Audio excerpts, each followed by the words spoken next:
Hello and welcome to episode 342 of the Crate and Crowbar. It is the 1st of October 2020. Jesus. And my name is Chris Thurston and I am joined by Marsh Davies. Hello. And Tom Sr. Good day. Tom Sr. has recently podded. He's birthed a brand new podcast into this very network. At long last, after talking about it for what feels like forever, you're doing a film and TV podcast now. That's right, and it's creatively called the Crate and Crowbar Film and TV Podcast. So that should be easy. I couldn't think of a cleverer name, so I just sort of said what it was. Well, Tom, I think that's wise, because the last time we named a podcast, we set a trap for ourselves by calling it Miniatures Monthly. Exactly. So there's no part of Crate and Crowbar Film and TV Podcast that I think could become a lie. That's correct, and I've deliberately not set a cadence for this yet because I'm not sure how often we'll be available. But the basic thing is, I joined by Jamie Britton, a brilliant articulate television writer who's actually worked in the biz, and we just sit down and talk about stuff we've been watching recently and films that we love. So we're hoping to continue that for a long time.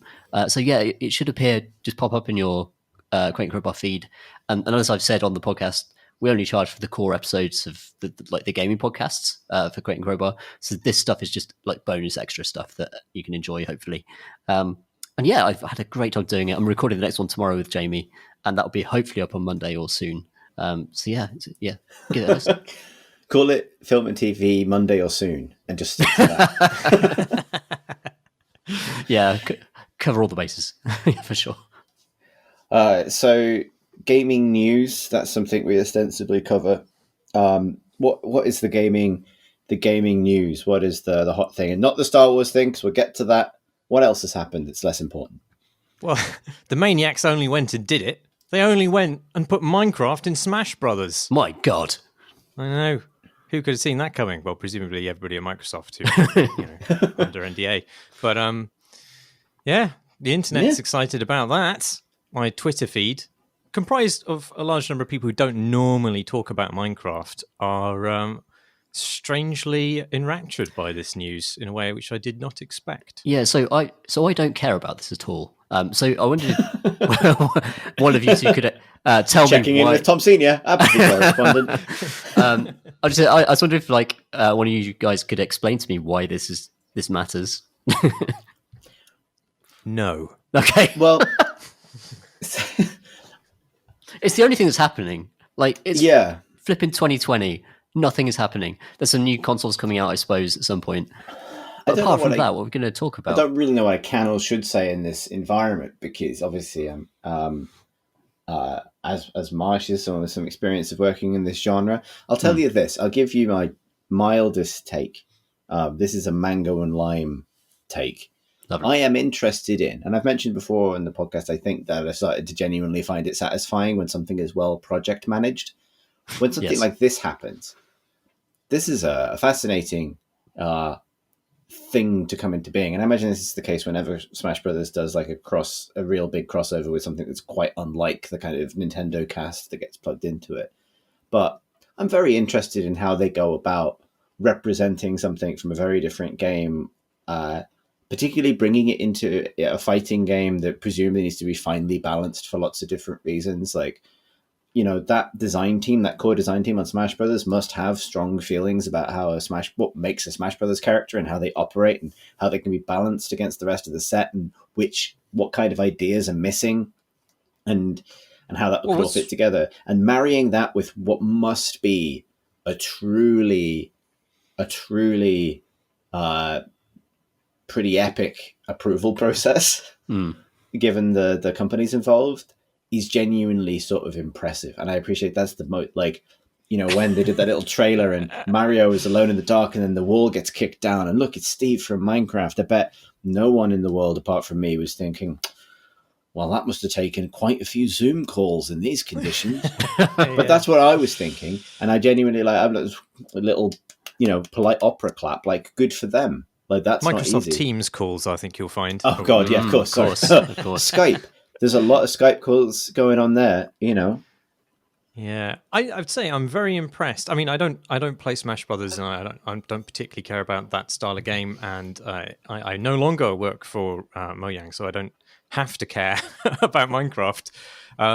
So the intermixing of those two isn't necessarily something that really gets me going. But I am really impressed by how true to the sort of general lo-fi jankiness of Minecraft they have remained. Because I mean, this is not a diss on Minecraft, but just like being able to sort of plug what is a completely tonally different art style and animation style into a game in which animations are really super important and readable. They obviously have a huge range of expression. Most of the characters in Smash Brothers and Minecraft characters do not have a huge range of expression, and yet they've remained true to that. They haven't kind of added not noticeable amounts of extra articulation to the characters or their expressions or anything like that.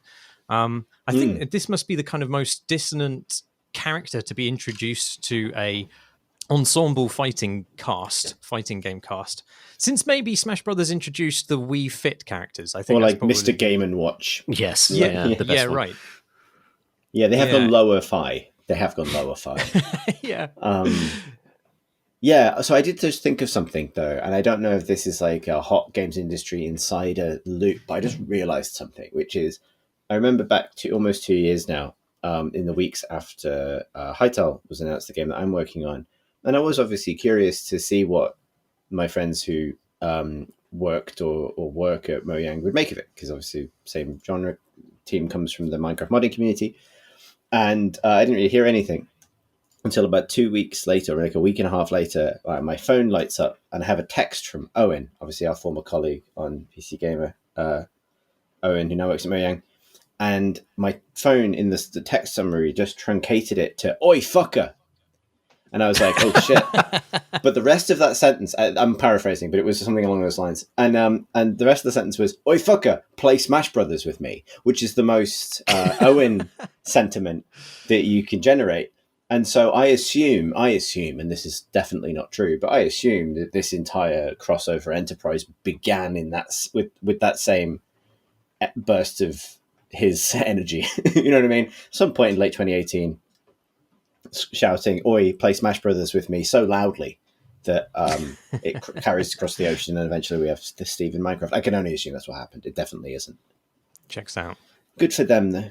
What's this Star Wars news that you're talking about? So today is a good day because tonight Star Wars Squadrons is out, which is EA Motive's Star Wars dogfighting game. I'll probably come on the pod next week to talk about it. And thing is, it's probably going to be good. And even if it's just fine, I'll be delighted. So, it's Star Wars game has to be pretty bad for me to reject it outright. But nonetheless, so it's their sort of Star Wars dogfighting sim, basically. I know quite a few people who've worked on it, and I'm excited for them that they get to do more Star Wars, and a little bit jealous. But I realize it's one of the only games this year that I've been genuinely looking forward to, and I'm ruining that I thought it was going to be coming out tomorrow night, not tonight, and so I didn't book tomorrow off work, and I kind of wished I had, because it's rare that I really just want to escape into something, but this is one of those things. And I think, Tom, you and I have both made tech investments with this game in mind recently. Yes. So I just want to fly an X-Wing and feel like I'm actually in that cockpit. So I'm trying to source a good flight stick that will work both on the PC and the PS4, because I'm planning to play this game on both platforms. And there aren't many in supply at the moment, but that's my plan. I want to be in the fiction. I want to be in there. I want to hear the zapping of the lasers, the whooshing, the whooshing, all of it. I love the drifting mechanics. Look awesome, and I'll probably play it in VR as well on PS4. Yeah, and that was my investment. And obviously, I'll get to this when I talk about what I've been playing. But I've finally gone in on VR, basically for this game, which is a bit of a thing. Obviously, there was a critical mass of things, so we can get to it, of things I wanted to play. I've made this decision that I'm going for VR, but I'm not going for a flight stick, because it is really hard. And I know that there are going to be enthusiasts who write in to tell me that there are ways to do this, but being a very left-handed person, it sucks to try and find a flight stick setup, like a HOTAS with the throttle as well, because they just don't really exist, or your choice is so limited that you're then pushed into a particular expense or a particular kind of type. And like, I think at the end of the day, I will just, like, I thought about maybe teaching myself to use one right-handed, because that's what I did with guitars. So I could do it, but I'm just going to use a gamepad. I'm just going to use a gamepad, and that will be, and I'll have VR, and I'll balance my immersion in that way. But yeah, unfortunately, but maybe, I mean, I say this now, this time next week, I probably would have changed my mind. But yeah, just excited about it. I just want to be in the, they've made all of the noises that I want them to make. Like, the entire UI is diegetic, so you can switch off all the game stuff and just be in the cockpit and look at the dials and instruments and know the soul of your X-Wing is smiling at you. I don't know what the fuck I'm talking about. I know the sentence is going. I'm just excited about the swoopy spaceship. I really like the fact they've actually, EA has finally used the Star Wars license to produce a game that seems to lack baggage or any kind of like long-term investment. I think I could just play this, get a 5-hour single player campaign, and then just have some multiplayer matches for about 20 hours and not have to spend any more money. That's really reassuring. Yeah. And like, it's really EA, the talent in their studios is so strong that they're like able to nail Star Wars in terms of the tone, the atmosphere, how it feels. But the problem has always been the monetization, the way they've actually kind of exploited the licenses that they have. And this feels like a much more on point, smaller scale thing that is what I wish they'd been making for years with Star Wars. Right. And I think this is the thing is, again, you know, I can't be happy anymore unless my project manager is tickled. And they probably some of the best 3D Star Wars library that exists for the Battlefront games. You know, they talked about how they went back to the cinematic models and talked to ILM about it and developed this library of assets, basically, of all the vehicles and the weapons and things. And that is which is a theme I'll actually return to and talk about what I've been doing in VR. But that's a treasure trove of stuff, and you can use it for lots of different games. And presumably it speeds up the process of making lots of different kinds of games.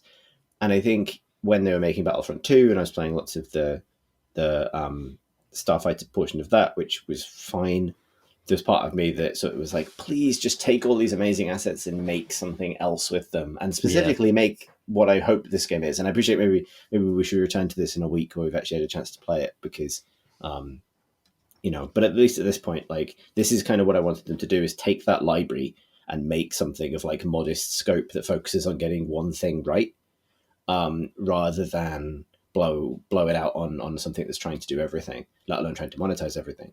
And I think also, like, because that's the obstacle. Like, I would have said, and this is the thing that's interesting to me from a kind of broader industry point of view, previously I would have said that, you know, flight sims are relatively niche, even Arcadia flight sims or space sims.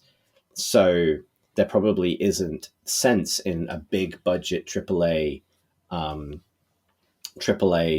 version of that at scale, because, you know, you got to go and make all those models and generate all those effects on those environments and things. The way I kind of feel about it, the way it seems to me, like, Battlefront's loot boxes, as maligned as they were, probably kind of paid for this game to exist. You know what I mean? You know, all that big budget was spent, and therefore all it needed was repurposing and tidying up for this, which is not to say that the assets are one-to-one repurposings, but there was definitely a kind of a through line between those games as they were made. They're definitely it seems like the artists there have definitely earned the trust of Disney and the stakeholders in Star Wars with work like Battlefront 1 and 2. And actually, I was playing Battlefront 2 a few weeks ago, and it's great these days. They've stripped a lot of the kind of nonsense out. And I don't think it's a great shooter, but it's a very good Star Wars experience. And it sounds absolutely spectacular. Like, as an aesthetic thing, if you want to be in that universe, they could do it. And that's what makes me really excited about Squadrons, is that I think they could just repeat that. I don't care if it's like a smaller scale game or if it's like there's lower fidelity. I'm just excited about the potential there. Seems quite rare that we get this excited about a game before it's out. That's true, actually, yeah. Well, there's hardly anything coming out, that's the trouble. That's true. Some Spelunky thing, but nah, I've heard of that, yeah. Yeah, that's for the Toms Something and called Cyberpunk? Cyberplunk. Yeah. Yeah. Well, we should talk about what we've been playing a little bit. I'm definitely going to bang on about Star Wars a bit later, so let's give everyone a break. Tom, you've been thinking about buying a flight stick, but I believe you have been fiddling with a fight stick. I've ordered a fight stick. Oh, I see. That's different. Sure. I've not fiddled with it yet, but that comes tomorrow. It's arriving tomorrow. I've got a very nice Razer fight stick coming because I want to, as the kids say, get good at fighting games. What is this montage you're doing? I know, Chris. You're absolutely right. So to continue, I was on a couple of weeks ago, and I described how I want to take up martial arts and also do this, that, and the other. So I'm in full midlife crisis mode, and I'm absolutely leaning into it. I'm 100% going for it. So I'm going to take French language classes next week. Yeah. And I'm going to do it properly. Get tormented by the Duolingo L. Or Babbel, or whatever the next app is for these things. So yes, this is part of that. And it's partly because Street Fighter 5 went free on PS Plus this month. So I've got all that downloaded, and it's hard. It's a difficult game because everyone's very, very good at it. But I've got loads of beat 'em ups on PS4 and PC. So I've got Soul Calibur 6. I just got Marvel vs. Capcom, and Dragon Ball FighterZ Z, and I really, really enjoy them. So I love just putting a podcast on and beating the crap out of a CPU opponent. So I've really got into Tekken 7 to the extent I actually went online, which is rare for me, and did quite well, and actually moved up the ranks with certain characters that I was maining. So I quite like the idea of doing it with the tactile feel of a good fight stick that I can sit on my lap, can plug into my PC, can plug it into my PS4, and that's going to be my Christmas, I think. You've had a fair few fighting game dalliances before, I believe. You are the person I associate with them, I think, on this podcast.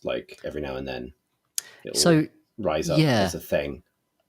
I'll take any opportunity to talk about Guilty Gear, which I've also reinstalled, and there's a new one coming out, I think, next year, which I'm very excited about. And I love them. I think there's something so simple about them, and they're so beautifully artistically directed these days.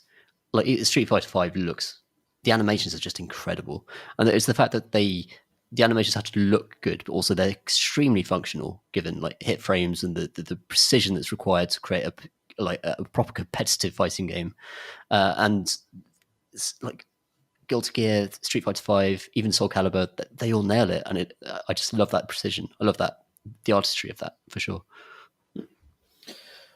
What else have you been up to? I've been playing Necromunda, which is from the creators of More Time, the digital version of More Time. And I think I suffer from being an enormous fan of both of those tabletop games. So they're Games Workshop tabletop games.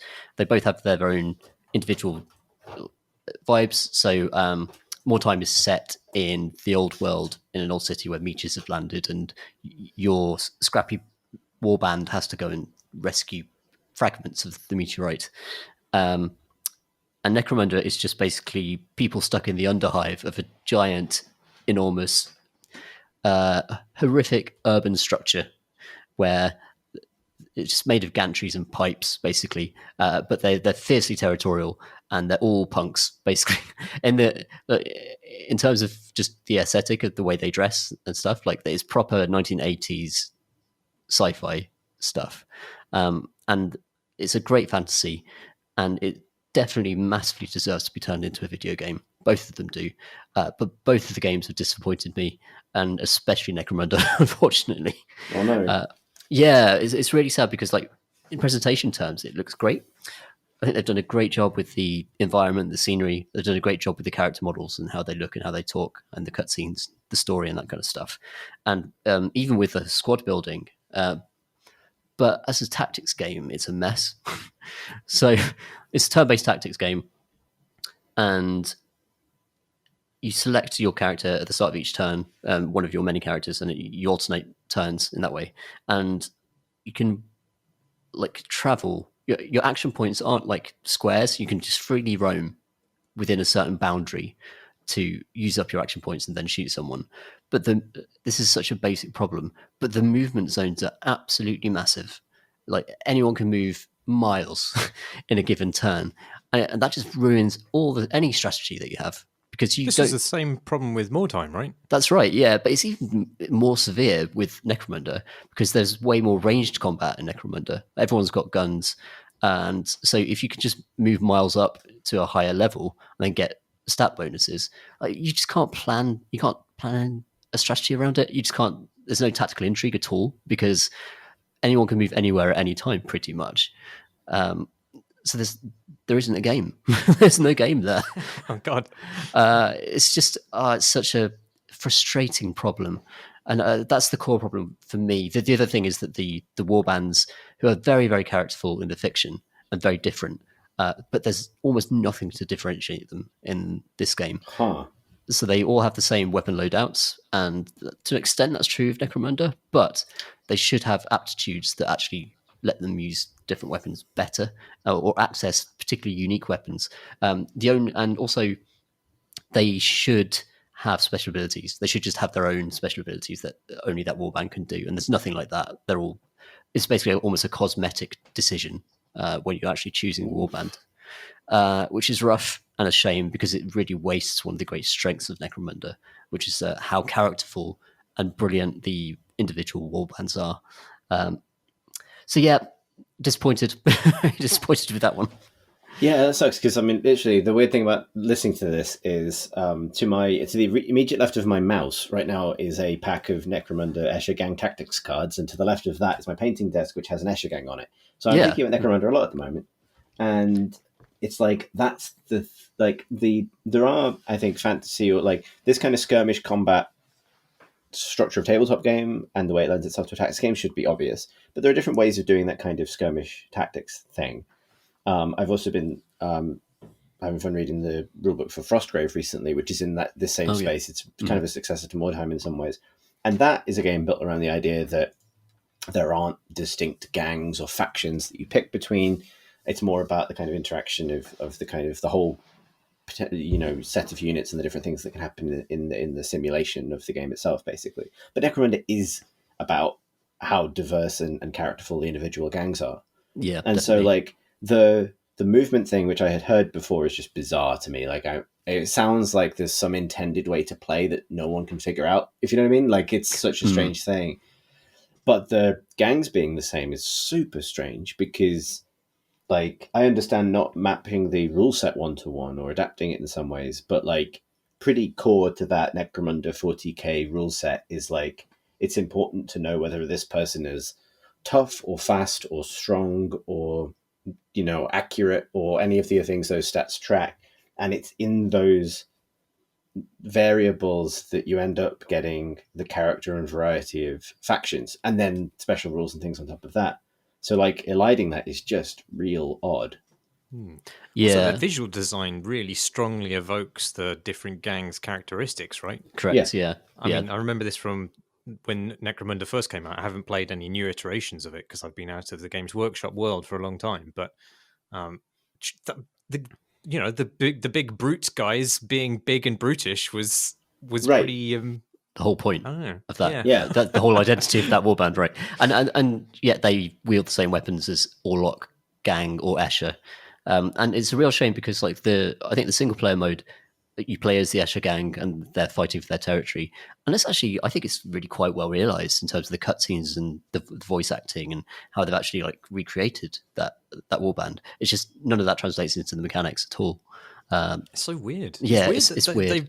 They've made a game which recreates the same things that Mordheim was criticized for. Right. Yeah. Like Chris says, maybe there is just a secret way to play these, which is not obvious, but I can't see why they wouldn't have corrected for that. No, I mean tactics denying shenanigans. It's so frustrating because it feels like it's almost there. You know what I mean? Like there's a few kind of important systems changes to the way the actual tactics combat works, and some more interesting kind of. I think there should be gear pools that are separate for each warband. They could overlap But there are certain things that the big guys can wield that Escher can't. I think that's a big part of the identity of Warband, and none of that's in there, and it's a real shame. I just kind of like, I just want to go and tell them what to do. That sounds terrible, but like I'm so invested in that universe. I spend a lot of time reading that stuff as well and playing it.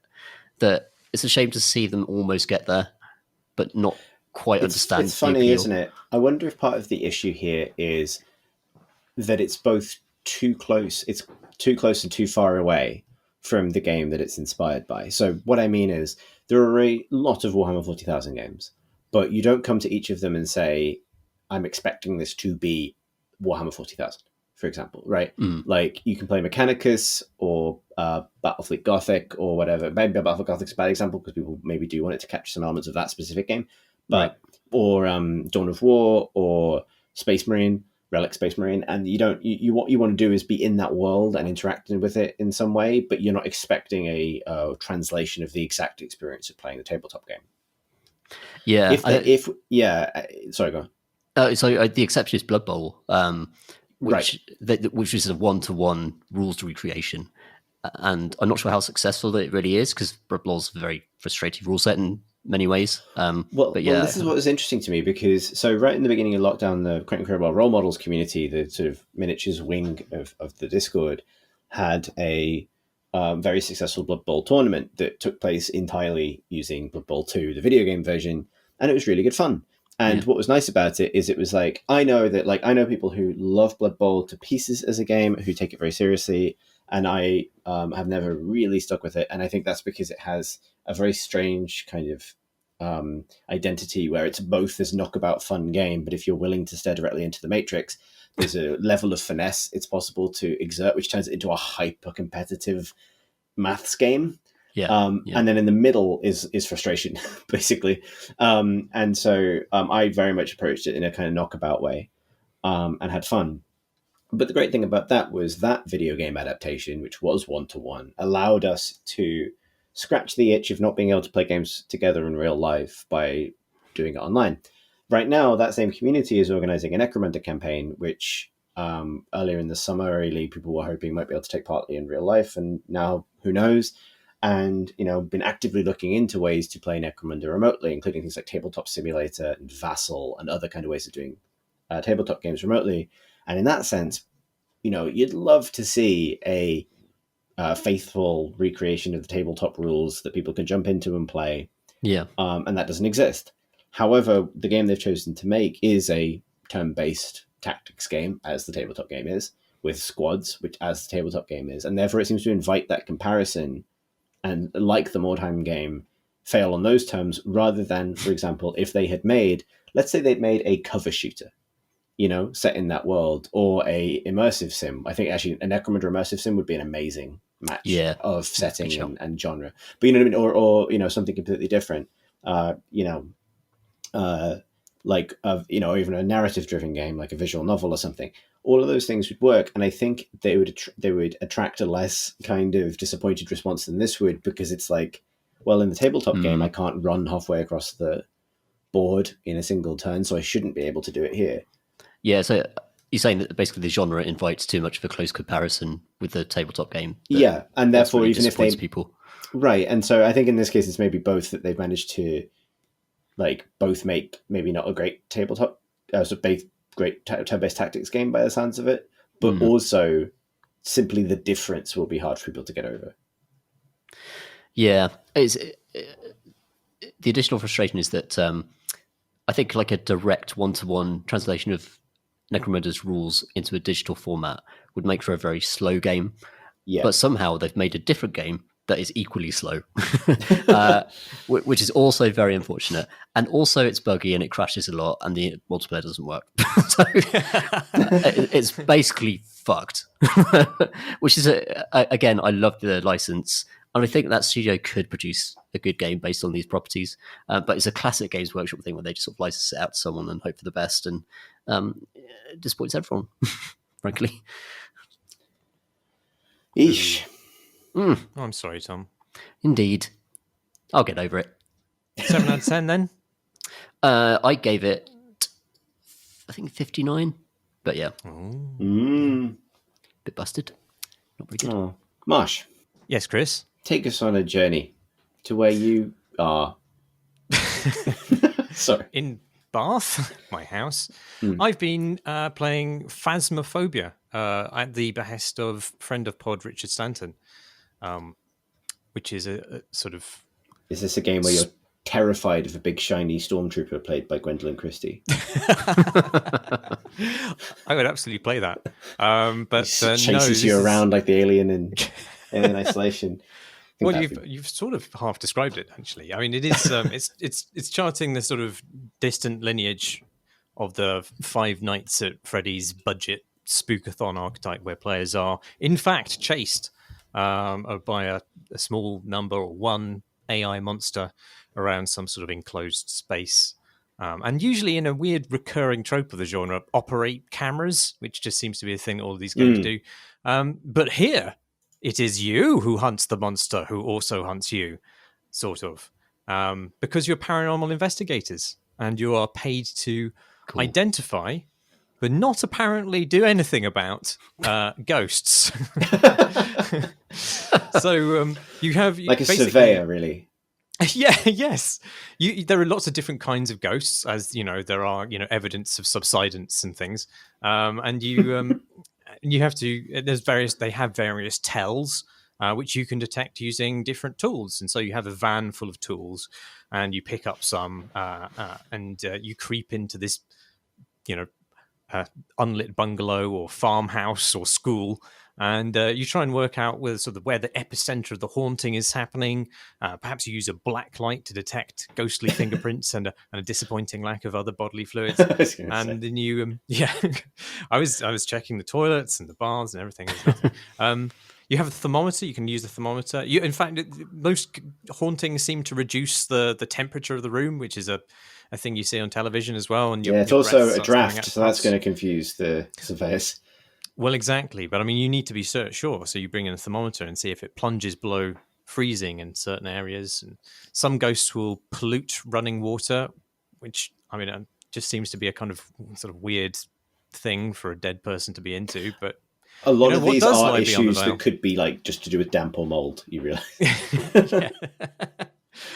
Yeah, some ghosts will write die, die, die in a book, though. So that's unlikely to be mice. And you can set up like cameras to capture ghostly orbs of light, or indeed the spirit's J-horror form factor, should that manifest itself. And basically the tension of the game is to get enough evidence of the ghost, which allows you to identify specifically which one it is. And that can involve like actually provoking it to manifest by saying its name over the comms, but without provoking it so much that it lurches from the shadows and rips off your face. And as you detect more supernatural stuff, your sanity drops too, which doesn't seem to have any like Mountains of Madness style effect on your perception or your control or anything like that. It just seems to make ghost events more likely, which means the spirit manifests, locks the exits of the building you're in, and then stalks you through the house as you scurry into cupboards. And it's this weird seesaw dynamic between seeking the ghost and then fleeing from the ghost. I'm not sure, like as a piece of design, I don't really respect it.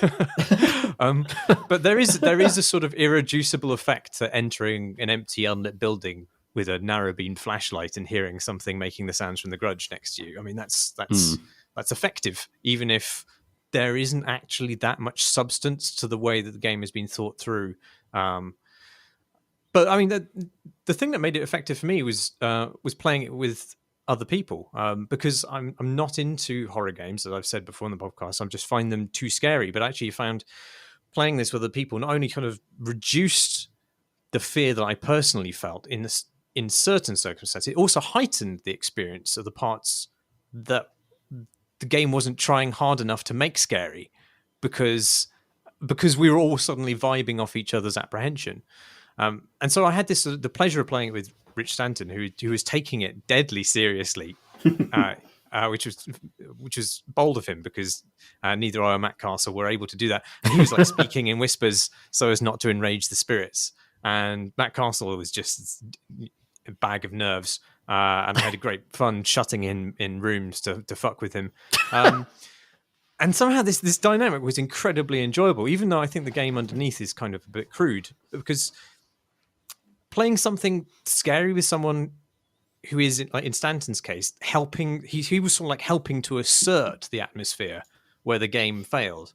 And yet also I was playing with somebody who was much more scared than I was, and that sort of gave it the kind of positive energy you get from watching a scary film together, whilst simultaneously alleviating the trepidation that usually just stops me from progressing in scary games. Anyway, it's in early access, and it's very rough. Like, the core is there, and there's a lot of different ghosts and content. Not that the ghosts are that particularly well differentiated in what they do, aside from the means of detecting them, but and the infrastructure around it is really, really wonky. Like the menus, the access to the settings, you can't change key bindings when you're in game, stuff like that. Voice comms seem to sometimes work and sometimes not, and all of this stuff just sort of is just broken enough to pose actually quite a significant impediment to getting into the game. But if you have some friends and want to creep around a spooky house, it's good fun. So is it full co-op in that case? Yes, yeah. I don't know how many people you can cram into your tiny van, but at least 3 people can play it together. Oh, and the other thing I played was, in fact, Spelunky 2, which, as Tom predicted last week, I found just too hard in single player. I did play Spelunky according to Steam for about 30 hours, but I was never good at it. I never finished it, and this is just difficult enough for me to sort of go, nah, not worth the time. But then I played it with Stanton again, and the ability to resurrect each other makes just such a huge difference to the way that failure is implemented in the game. And because you're sort of chewing the fat and enjoying the pratfalls and accidentally hitting each other with skulls and things like that, it alleviates a lot of the frustration too. So that would be my sort of addendum to Graham's recommendation last week. The addendum to the Recommendum. That's a good sentence. Very good sentence. Yeah, he said he suggested I try it, even though I'm not good at Spelunky 1. If that's a controversial opinion, then maybe we should have a referendum on the addendum to the Recommendum.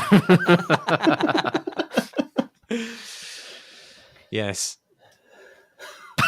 Sorry, I've ruined this. So, Marsh, have you played, say, Hunt Showdown with Rich Stanton and Matt Castle? Because I think I would love to watch a video of that. I think that would just be extremely funny.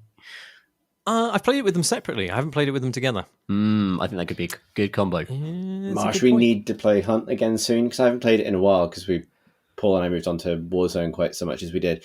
But I found a character. Fallen off the wagon in a big way, man. Yeah, I know, but I had a character who I can't use until I can play with you because of their name. And I see. And like I've been holding on to that like joke for like 4 months now, waiting for the stars to align. Yeah, it's really good again at the moment. It went through a patch, or my ranking went through a patch where I was just getting horribly drubbed almost continuously because the people I was playing against had like just a kill death ratio of 5 or something like this, which is I'm not good. I'm not good at it. But suddenly it seems like we have evened up, and a lot of the teams I'm playing against are idiots like I am, and obligingly stand still, maybe crouch, smacking their pates, begging me to put a bullet in them, and that's brilliant. I love idiots. What have you been playing, Chris? So, as I said earlier, I have finally taken the plunge into virtual reality. Whoa. And obviously I've had whoa, that's what it sounds like when I fall into my cabinet. No, and obviously, you know, I've had plenty of VR headsets come in and out of the house through work stuff over the years. But a few things prompted me, not just the Star Wars thing, mostly the Star Wars thing, to kind of have a go this time. And I came to a particular understanding of what I wanted to get out of it. I had that feeling, and I think this might be familiar to people who are thinking about VR, of feeling like I needed to buy the hottest, most current thing in order to be at the leading edge of the technology, in order to avoid a situation where my stuff goes out of date or can't play things, and that was always a source of anxiety because the space required for an index in its base stations, etc. We've talked on the podcast plenty of times about how incompatible that is with small roomed British houses, particularly that at my offices in the loft with sloping ceilings. That's bad, not very high up either. The thing that finally kind of tipped me over the edge in a way was the most recent Oculus Facebook Summit thing, which announced that the Oculus Rift S was going to be discontinued, and that it's kind of all being replaced with the new Quest, which is the one that can be a standalone headset or plug into a PC. And part of the Rift S's discontinuance is it's the last Rift model that won't require, Facebook integration, and it'll probably end up getting phased out somewhere around 2023, and otherwise it's not going to receive any further support. And I was like, brilliant, that is the one I'm going to buy, because for my purposes, I don't need a high-res screen that my PC can't handle. My PC's not terrible, but it's also getting on a little bit, and I don't want to buy a new PC. So, and also, this is a headset that has good controllers, doesn't require any base stations, but otherwise has decent sort of room scale-ish tracking, and I'd had some good experiences with the Rift before. So I bought one, and I've really, really been enjoying it, and I've really enjoyed that decision. And I think that would be one thing just off the top of it, was getting out of that mindset that I needed to go all in on VR or it wouldn't be worth it, was super important to allowing me into experiences that I now, where I do think there's a critical mass of experiences that are good enough to somewhat justify the expense. And obviously it is an expense, but if I am pretty confident that in the 3 years or so that this headset will be around, I will get my 350 quid's worth of entertainment out of it. And yeah.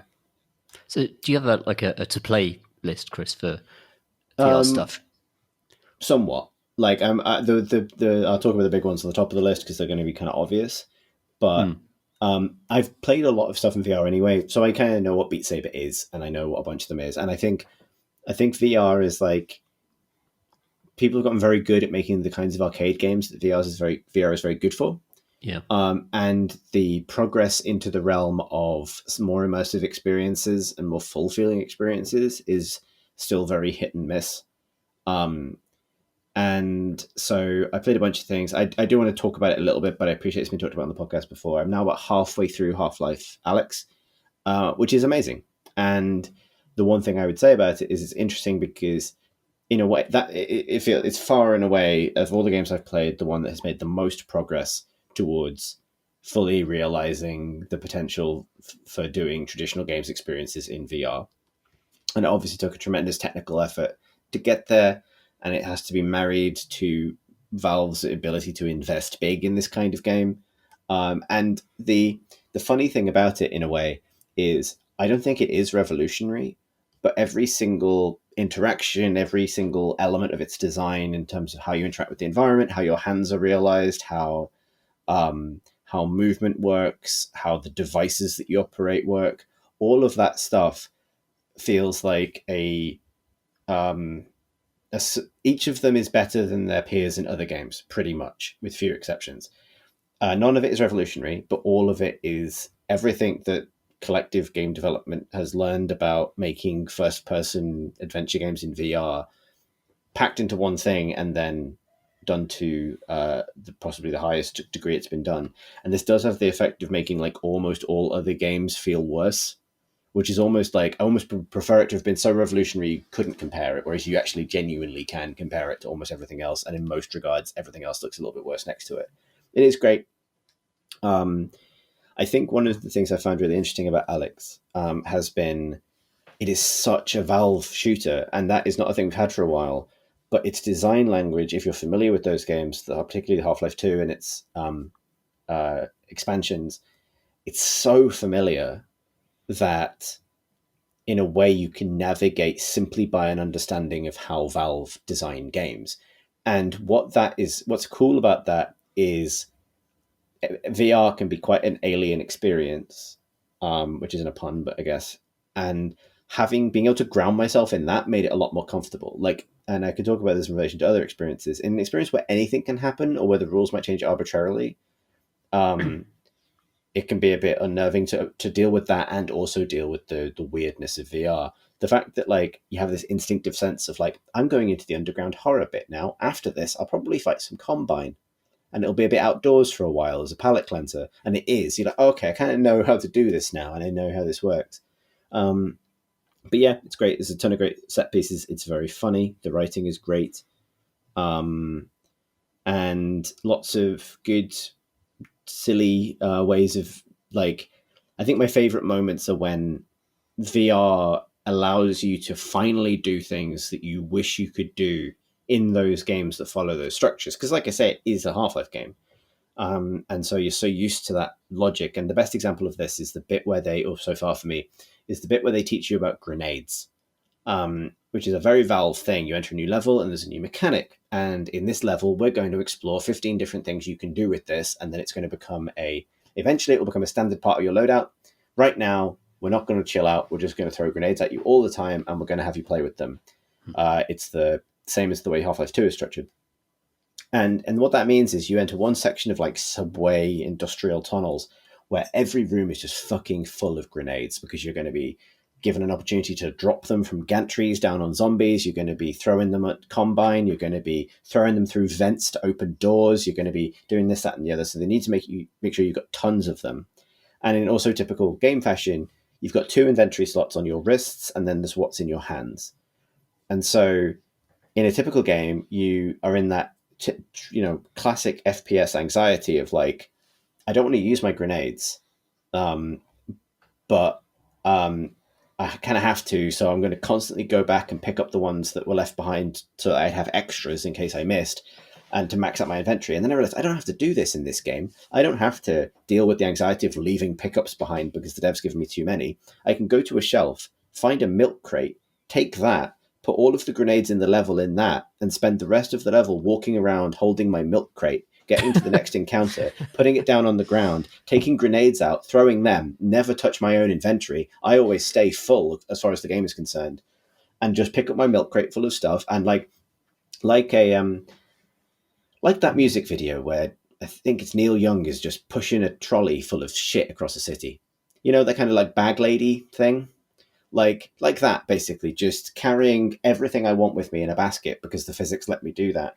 And it's a very satisfying way of finally breaking the FPS rule that you can't take it all with you. You fucking can if you try. It's so cool that works.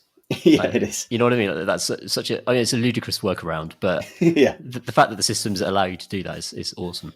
Like, I'm just taking this basket and I'm taking my basket of stuff and leaving.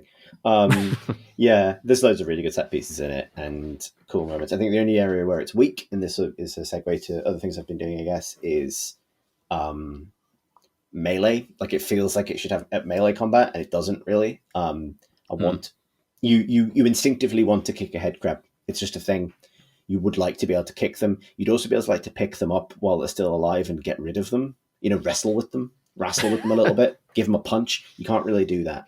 I think because that kind of physicality in VR is awkward, which I'll get to, but there's an element of that which feels a bit floaty. But other than that, basically, it's fucking great.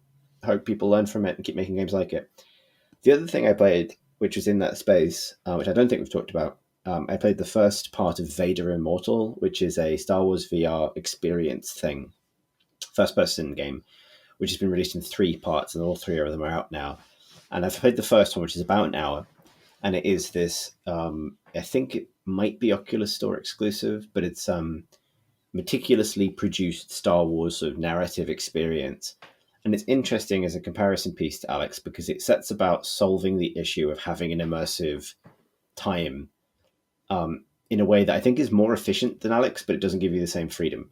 So Alex is about making sure that the player can do loads of different things. They can open drawers and pick up baskets and fill them with stuff, but you can't. But and Alex has to go to this tremendous expense to make that work and not break the game. Like, Vader Immortal works in the other direction and puts you in these very lavish scenarios, but is very sparing with what you're allowed to interact with, and kind of sets that expectation early. And in a way, that's slightly more comfortable, because some of the anxiety of VR is feeling out what you can do, and some of the revelations are when you realize I can put my grenades in a basket and I can walk off with them. But often you're in this negotiation with what's actually possible given the confines of the technology and everything else. Vader Immortal is good because, it'll do a thing which I think is quite clever where you use the sort of teleport, projecting a kind of silhouette of yourself and then snapping to it, teleport movement.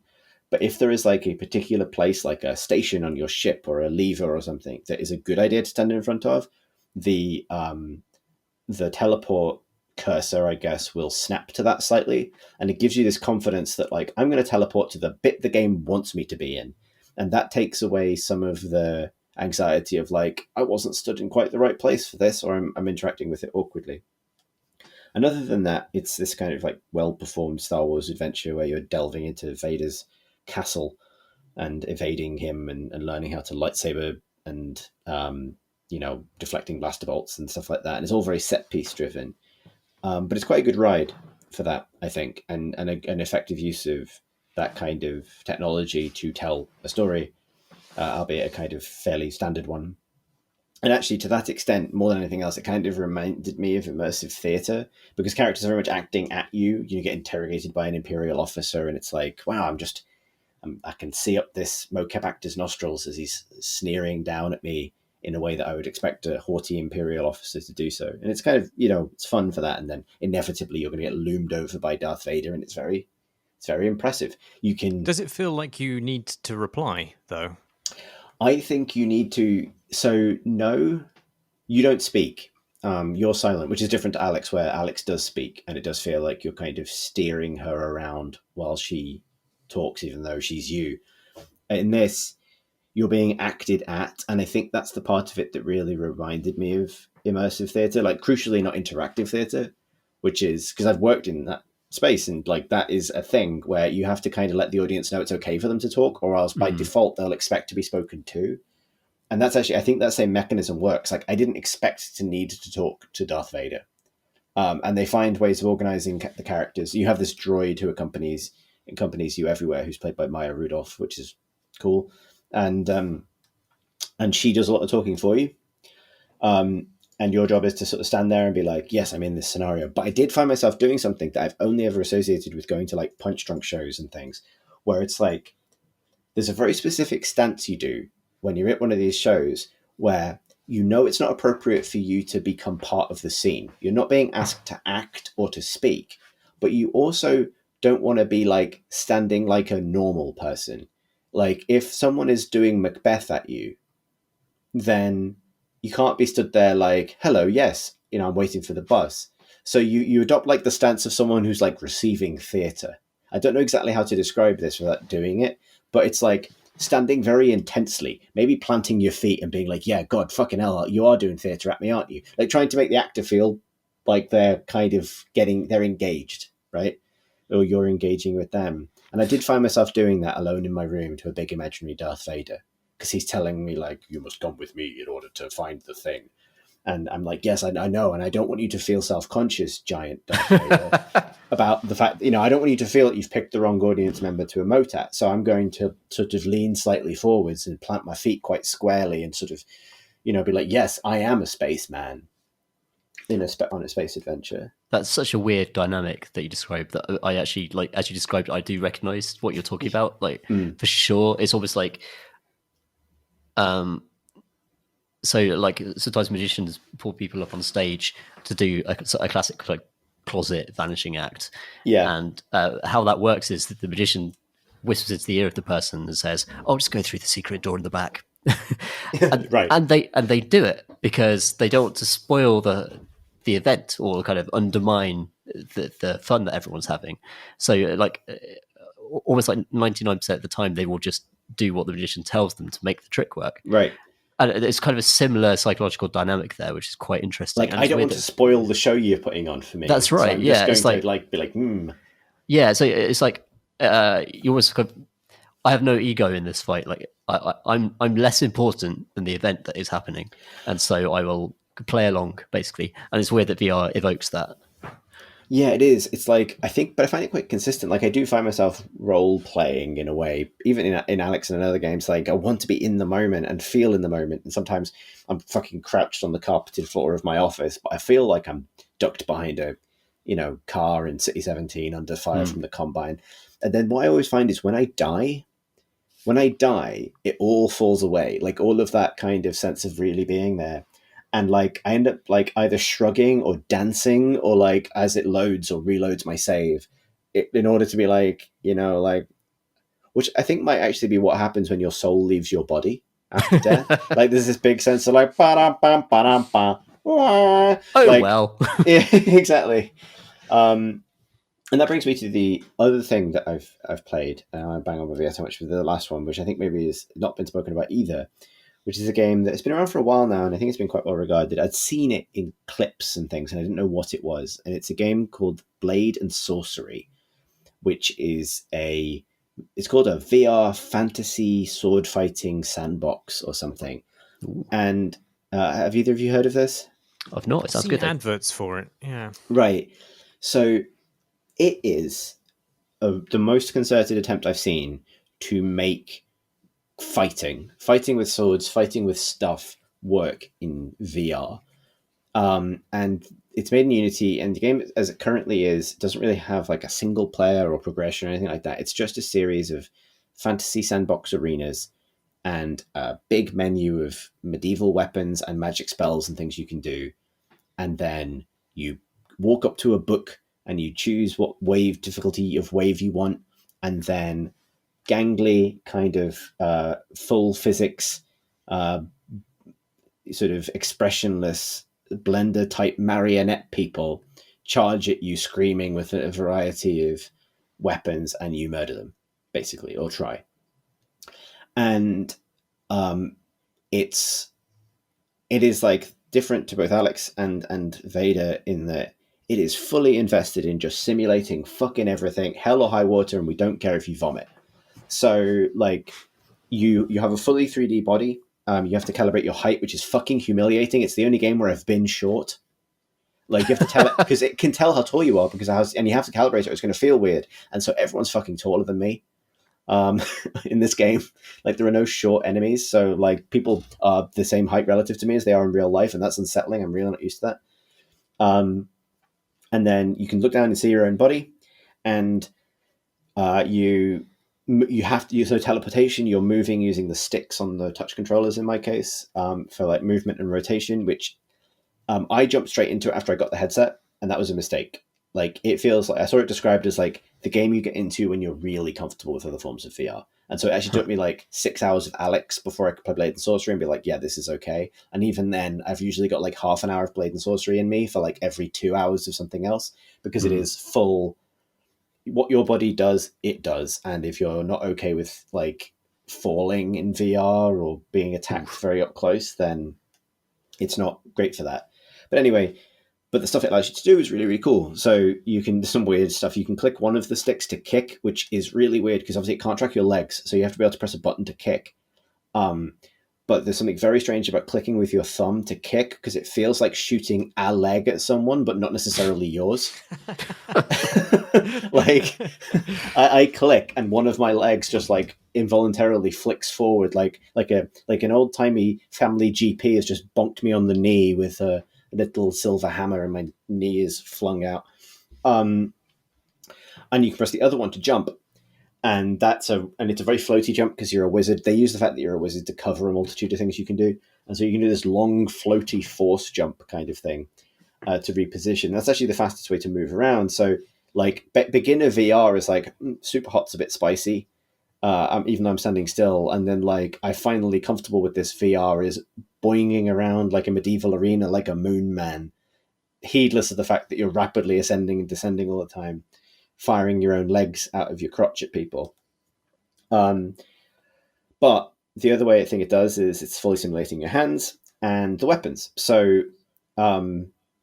you are holding whatever weapon you're carrying, you're holding it where you're holding it. It's a physics object. When you get good at it, you can flip things around in your hands and flip them into a backwards grip. You can release something. You can throw things from one hand to another. You can do all of this. You can grab your opponents, which is weird to do.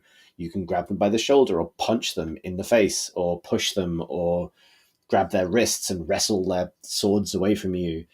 and you can the best level has like multiple bridges over a canyon with ropes, like zip lines basically between them, and so you can leap in the air and hook over a zip line with a hand axe and like slide down it like Errol Flynn, and then let go and land on a different bridge and kick someone in the face. And it's really cool and really weird, because I've played games like this forever, like sandbox melee combat games, because I love that fantasy and that kind of Princess Bride or Errol Flynn kind of fencing or whatever, and or Jedi Knight or Jedi Academy, these big sandboxes full of bots where you're just lightsabering your way through dozens of foes.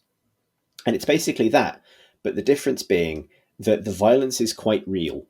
Like, it's not realistic because they're not physical bodies and they can't hit you, but there is a sense of like, there's a closer sense of violence in this than in most things, and it is a little bit uncomfortable. And in a way, I'm glad that it's populated by these like faceless marionette people. They're not faceless; they just look like a kind of Skyrim characters basically, and they don't really emote much, because every now and then you'll get in a situation where like you punch someone with your shield to get them away from you and they trip over backwards, and then you're like, I just have to stab you in the neck right now because someone else is coming, and then you just like hacking away at somebody, and it is a bit real occasionally. Or like you get disarmed and you grab a dagger off your belt and you jam it into someone's kidneys, and you're like, Christ, I felt that in a way that I wouldn't normally in a game like this. Which is a little weird, honestly. You can end up grabbing people and throwing them off bridges and they go, ah! And you're like, fuck, that's what I would say if that was me. And empathy kicks in. That's the thing, it's capable of triggering empathy, which most games like this can't. It does feel like it's something you would see a murderer play in a cop procedural about VR. So the full circle on this is that it also has a really active modding scene. And a lot of those mods are like more blood, more decapitations, the ability to become a Titan from Attack on Titan and eat people, which is an actual mod. Jesus Christ. Yeah. Or like pick them up and rip them to pieces and throw them at things and, whatever. And, I'm going to leave the broader cultural ramifications of that for others to mull over. But it has a very good and full-featured Star Wars total conversion called The Outer Rim, which the game's gone through multiple like major versionings, and every new version invalidates all the mods for the old one. And this week, The Outer Rim got updated for the current version of the game, and it's really fun in a very janky way. Basically, it's talking about libraries of Star Wars assets. These people have taken, as far as I can tell, just every Star Wars asset that has either been I don't want to accuse them of hoisting from commercial Star Wars games, but definitely from other mods, I suspect. Like, you go online, someone has probably made a 3D model of everything that's ever been in Star Wars. And so they've just dumped all this stuff into the game. And now when I load up the game, rather than loading up into like the tavern where you pick your weapons and load into an arena, I now load into the interior of the Ebon Hawk from Star Wars The Old Republic, as the Old Republic, and I can walk around that. And then I can go to like fairly good but slightly PS3 era looking recreations of like, specifically Star Wars Galaxies era recreations of like Naboo or Tatooine or whatever. And then I can fight legions of janky looking stormtroopers or Jedi or whatever, and they've modded in like loads of blasters and made that work, and they feel just as good as the guns do in any other game. And they've modded in so many fucking lightsabers, it's insane. So many. There's hundreds of them. Every expanded universe one, everything from the new films, everything from anything that's ever been in Star Wars, it's in this, and there's on the sounds and the animations and stuff. And it's genuinely kind of rad. It's janky as fuck, and like all you get is the people running at you blind. But it's definitely like people have been waiting for the lightsaber fantasy in VR, and that's it. Like they've done it. It sounds great, Chris. What's the name of the game again? Sorry. Blade and Sorcery. Blade and Sorcery. Cool. And the mod is called The Outer Rim. It's I like, it's such a guilty pleasure because that brings things full circle right back to like Jedi Academy bot servers and just running around mincing lots of generic Sith dudes. And this is that, basically, except occasionally they very much murder you. The funniest thing they've done, and this is I can't believe they've done this, because it's the stupidest thing I've ever seen, and it is very funny, and it's very bad, is you see this massive menu of Star Wars encounters, like Stormtrooper Patrol, or Clone Trooper Attack, or Sith Attack, or One Big Sith, or, Order 66, where you can be a Jedi and have to survive waves and waves of Clone Troopers, etc. The last one on the menu it's called something like the Emperor Commands, and usually they're very descriptive. And I clicked on this one, and it was the only one that didn't have a description, really. It was just like, the Emperor demands that you prove your loyalty in the most sinister way, or something like this. And I was like, what the fuck is this going to be? And so you click it, and then I was on Tatooine, and I was just standing there. And obviously, because it does that thing, it's a bit like Mount and Blade, where it'll just spawn the enemies at the edge of the map, and sometimes you just wait for them to pathfind to you. And so I click this, and it's ready, and I'm waiting. And, I wait, and then I can hear lightsabers approaching.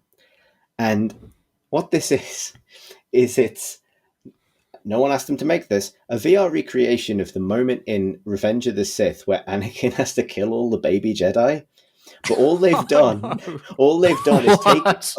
done is taken the, and this is the thing that saves it from being completely grotesque. They've just taken the adult, the enemy models, and obviously set their scale factor to 0.4 or something like that. So they are 3 foot tall men with beards, right? They're 3 foot tall adult men, which makes this okay. And they come at you with little lightsabers, and you're just down, booting them out of the way, and picking them up and throwing them away, and swinging. Is this a bit cathartic? After having put your actual height in? Yeah, they're almost as tall as me, and it's no. Oh god, it's literally I laughed. I was genuinely pissing myself laughing, which is not a good thing to do with the VR headset on, because it's a wet enough experience as it is. I mean, I was very glad. I was very grateful for the relatively janky, low verisimilitude nature of that mod at that specific moment, because that's not a fantasy no one ever needs to see realized, but it is a very funny thing that they've done. Sounds great. Yeah. I want to do this. What happens if you point your lightsaber at yourself and ignite it? Good question. You just bleh, dead as soon as you. So that would probably work, because it is very you can have your own sword forced back into you. It is a physics sandbox ultimately. It treats your sword as a thing in space, and your damage it does is based on how fast it's moving and what it hits. So I think that would probably work. I can try that after this. Just try and lightsaber myself. When you die, they do a good thing where the world goes black and white, and everything freezes, and so you're no longer moving in space, but you see your own body fall away from you, you've fallen out of your own body.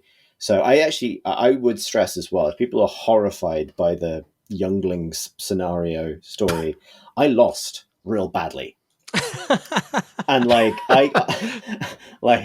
got through a few of them, but there's fucking loads of them, and they're fucking everywhere. So my version of Revenge of the Sith is where Anakin gets his legs chopped off from behind by a 3 foot tall man with a beard, and my body kind of fell away from me, and I was just surrounded by tiny little murderers, which, to be fair, is quite close to how the Empire actually does eventually fall. So in that sense, I guess it is canon.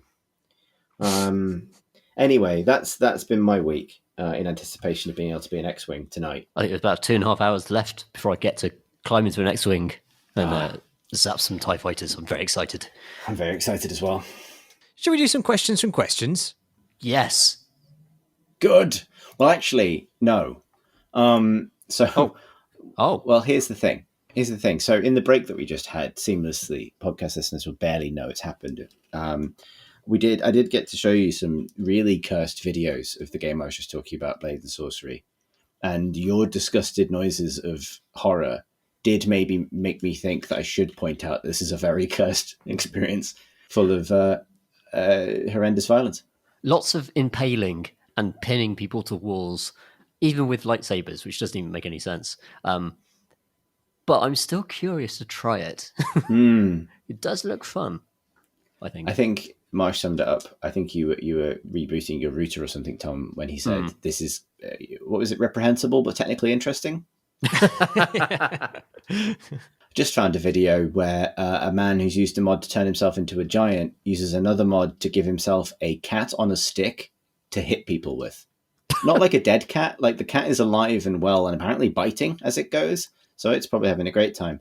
But nonetheless, just extremely fucking weird. And I think, honestly, that's the fate of VR, because it's the fate of any technology that ends up in the hands of enthusiasts, is to be used for whatever Gary's mod bollocks falls out of a human brain at any given time when given sufficient tools.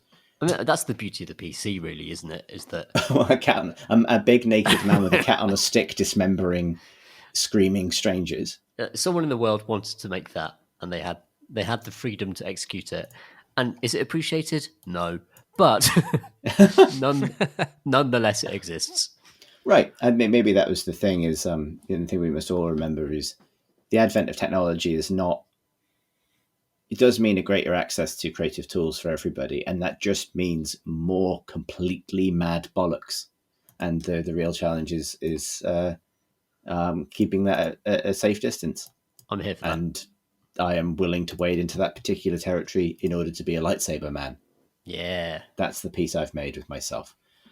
I won't be taking any further questions about this, but I will take one question from our inbox, because we're running a bit short on time, because I'm pretty sure Steam any minute now is going to tell me that Star Wars Squadrons is unlocked, and at that point I'm fucking out. Yeah. Fergus writes, Dear Creighton Crowbar, listening to the discussion of memorable locations from games in episode 340 made me think about the locations in games that I remember the most. And as I thought about them, I realised that all of the places I really remember have one thing in common. They were all kind of a pain to get around. A great example was Yggdrasil from the Secret World. In the original version of the game, this was the travel hub that you had to go through if you wanted to move between the maps. It was a massive space where each broad location was organised along the routes of the world tree. It was a great location with a memorable host in the form of an old-timey train conductor and his pet giant ancient mech. The downside of the space was you had no way to skip to the portal you wanted on a given route, meaning that if you wanted to go to the final portal for a given location, you had to walk past 2 or 3 other portals. It was a pain, and only made worse by the slow travelling animation between each of these portals. Yet when the Secret World got revamped and they changed it so you could easily travel to any location from the central hub, the place completely lost its magic. It went from a location that felt like something ancient that made no effort to be pleasant to navigate for us mere mortals, and became a literal shopping centre, and made it that bit harder to lose myself in the world. The same is true of all the other places I really remember and love. The way you have to climb 2 long flights of stairs to get to the blacksmiths and kitchen in Monster Hunter World, the way roads and footpaths will suddenly veer off as they curve around a big rock, or how the streets of the cities are winding and awkward in The Witcher 3, even having to ride around on the subway in the darkness. I really think that to make a space feel real, you have to make it a little shit to get around, since that is how things are in the real world. Would you agree, or should level design always aim for maximum ease of use? Keep the great podding up, Fergus. Really good. I really like this question. And I completely see where Fergus is coming from here. But I think in some of the games that he mentions, they're very much like those places are basically admin zones. And like traveling upstairs to get to the bit of admin you need to do is after the first 10 hours, once the novelty has worn off, is incredibly tedious. And I think this about Destiny, for example, where they designed the tower, and they've actually like the new tower is actually larger than the old one, but the actual stuff you need to do is condensed to a place where you can just like run between the bits and actually do the admin that you need to do to progress with the game. I think it's a matter of the genre of the game. Service games where there's like a big loot system and you need to like churn a lot of stuff, I think it's terrible. But I do agree actually that it can add a lot of atmosphere to a location when it's like a labyrinth or something particularly unusual.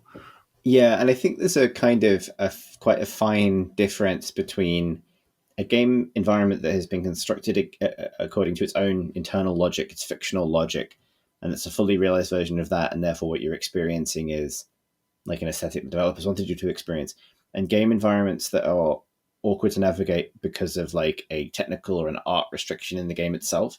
And I think one of the interesting things about Morrowind is it's impossible to tell in most spaces which one of them it was. And I think that's one of the reasons it's a genuinely credible artistic achievement. Is it's hard to tell. Like, some of those cities are like, well, you've obviously duplicated the same bit of geometry a lot, but also you've kind of constructed a world where that feels appropriately kind of slightly alien and very much like you're a kind of stranger in a strange land. So it's a good way of handling that. But that combined sense of strangeness, I think, is one of the things that gives that game its identity. And I think also, because I think you're right, Tom, it fits with the feeling that you're supposed to be having in that game, which is about exploration and feeling like you're in a living space. I feel this way. I was going to mention Destiny, but in the other way, which is this season in Destiny has made a particular part of the tower really important that happens to be really far away from every other part of the tower. Right. And like, I played a lot of Destiny recently, and that staircase between the upper and lower levels of the tower is like a kind of fever dream for me now. I've gone up and down it so much. Yeah. So that's an example of, like, as soon as you break that convenience, you feel that all the more. And it's not making it feel more real to me. It's just making me want to be able to pick up bounties from the menu, to be honest. Yeah, that's it. I have exactly the same thing with the Avengers game, Yeah. Marvel's Avengers. Oh, yeah. The design of the helicarrier, for example, which is based on the fiction, and that's what the helicarrier is supposed to be like. But there are vendors that are just like way at the back of the ship. Yeah. I can't be fucked. I can't be fucked to go and pick up their stuff. When a game realizes its menu as a 3D space that you have to traverse, I think a mistake has been made. But I mean, that's because the objectives with that space are just not the same as evoking a realistic space in its, it's not storytelling, right? Right, sorry. Yeah. If a space's main objective is to convince you of its reality, then some amount of friction, I think, does make sense. Although you have to be careful not to introduce so much friction that it is difficult to perceive where to go. Right. There's a tipping point between QA and evoking a real space here. But it's interesting. It's a really it brought back when I was playing Paradise Killer actually the other week, which I think is probably part assembled from bought-in assets. I'm not sure actually, but it feels like it could be, because one of the game's sort of aesthetic is to plonk fairly dissonant objects within this pseudo fantasy space. So you have quite grotty looking apartment blocks that could be from any urban expanse in the midst of this paradise island, which has giant sort of crystalline statues of goat men on it. And navigating the island, even with like the eventual kind of movement upgrades that your character gets, which give you a double jump and makes it a lot easier to move around, it's still not like a well laid out island in terms of ease of traversing from one side to the other. Absolutely not. Yeah, and that does actually, I don't think it made me like the island anymore, but it did make some of it feel strangely more credible in a way that threw me back to the sort of map making scene of Unreal Tournament and its sort of that era of games where you started getting tools that are accessible enough such that people who weren't necessarily level designers were creating levels that just satisfied them aesthetically without necessarily really, or recreating things that they were familiar with without really thinking about how combat would flow within the space. And those levels, I remember them fondly, not because they were any good to play on, but because they really kind of well evoked the awkwardness of walking around those spaces. And I feel like that has sort of been lost as game design and level design has been refined as a sort of an art for player navigation. There is something to be said for jank and friction. Yeah, that's such a good point.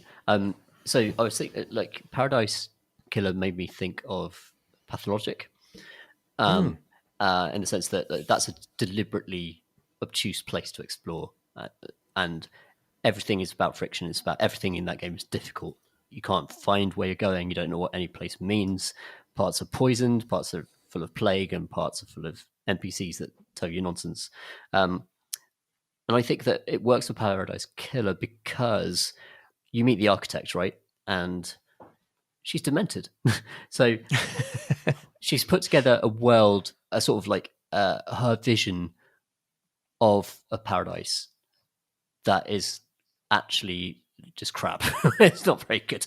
It's almost like I think this plays in. We're talking about storytelling as architecture. I think Paradise Killer does this really well because the Syndicate aren't human anymore. Like they've lost their humanity, and they're sort of gesturing at human behavior. And the architect in particular, I think she's like sort of semi trying to recreate Miami. But you've also got a golden temple where you sacrifice loads of people, and she doesn't register the morality of that, and also how discordant it is. Having said all that, it's a fucking irritating game to navigate. No doubt about it. Like, just the pathways. I think it's deliberate. I think you're supposed to get lost in that place.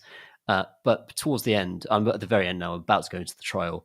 I was just trying to like mop up bits of last evidence that I need, and just getting around that thing is rubbish. And the fact that you have to spend money to fast travel, I think is crap as well.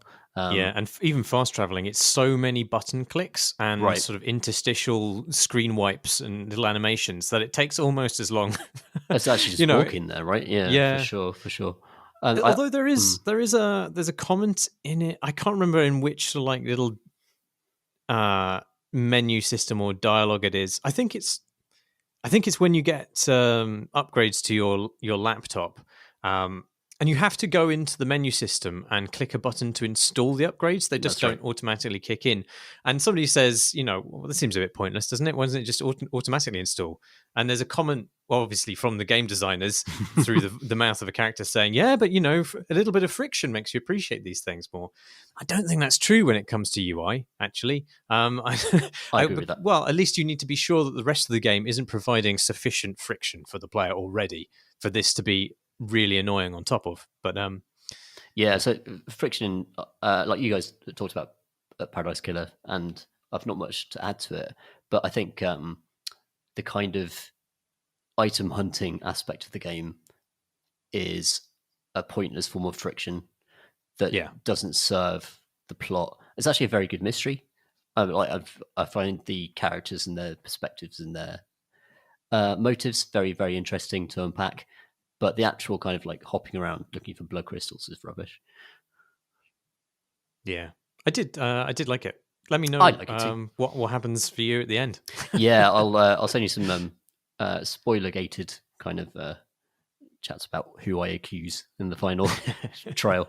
But I've actually been putting it off because I'm quite nervous about it for some reason. And I can't say more than that because like it would spoil stuff. But it's very hard to pinpoint who is really responsible. And that's what I'm kind of puzzling out at the moment, which is great. Like that's a really good mystery. My brain's gone completely blank. Oh dear. Is this the end of the podcast? It could be. Yeah. All right, then it is. Do you want me to do outro, or do you want to stumble your way through it? Well, if you're going to put it like this, I'm going to stumble my way through it. Yeah. Thank you, Marsh. Sorry, I was just listening to talk about. I should play Paradise Killer. I haven't yet. I really like it. It's great. It does sound good. I see people glow about it, and that's exciting. But yeah, that's all the questions we've got time for this week, because I just noticed that Steam is now saying that Star Wars Squadrons will unlock in less than an hour. Honestly, if I don't have a good time in this game, next week's podcast might be too depressing for me to be on it. So you can immediately find out whether or not I like it by whether I'm in the next episode of this. Anyway, if you'd like to send us a question for that episode, doesn't have to be about the Zoom space planes, then you can do so by emailing us at questions@crateandcrowbar.com. You can also tweet us at Crate and Crowbar. There may well also be an episode of the TV and Film podcast Monday or soon, which is what it's going to end up called if you're not careful, Tom, because this is how these things tend to go. Good point. If you be careful. Thank you as ever to our Patreon supporters who allow us to embark on these podcasts and spin-off projects. You can find out more about supporting the podcast at patreon.com/Crate and Crowbar. YouTube, that exists, youtube.com/Crate and Crowbar, where you can find video versions of these same audio experiences. We have Discord with a lovely community discussing many things, from video games to tabletop games to things that aren't games at all, such as film and TV and politics. You find that at discord.com/fuck. I was doing well, fucking hell. I know. I That was so prepared good. to tell you what a good outro that had been. So, but now I can't. That was a shit outro. You ruined it.